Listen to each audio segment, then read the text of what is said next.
Good day, Ma'am Juna. Na ito yung aparato mo, Green PSW. So working na yan, meron ng arrow icon, then blinking arrow, no? Then solar panel icon.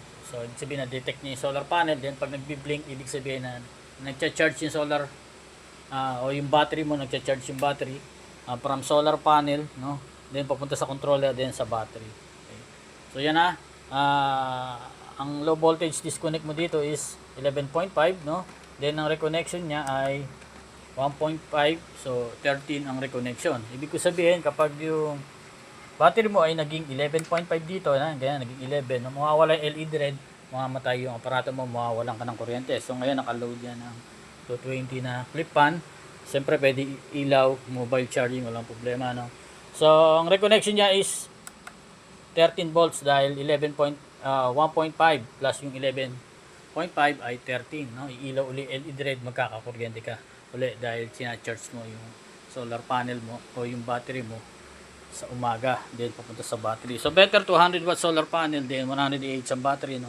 Meron naman ako link binigay sa iyo, then pwede tayo mag-chat or video call if ever may concern.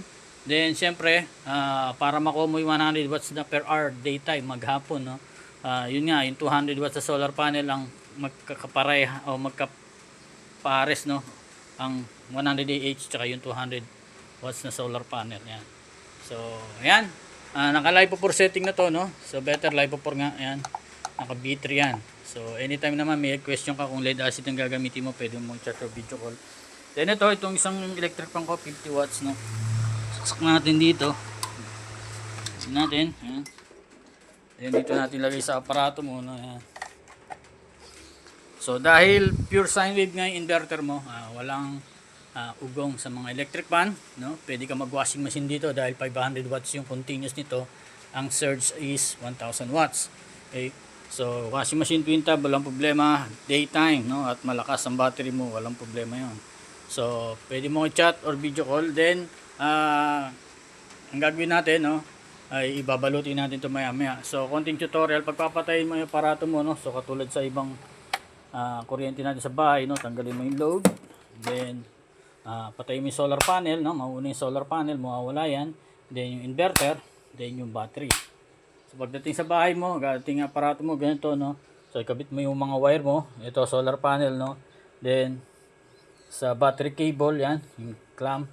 So may color coding naman, red is positive, black is negative, lahat yan naka color coding. So kung nasaan yung red, doon mo itapat yung red. Okay, so pag i-on mo na, unahin mo naman is yung battery, ano? Magkaiba kapag papatayin huli ang battery, pag i-on, una ang battery.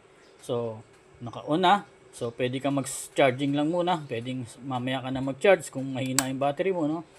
So lumabas ang solar panel, then blinking arrow, then kung ready ka na, pwede ka na mag-power ng kuryente. Yan, mataas ang battery kaya naka-reconnect agad.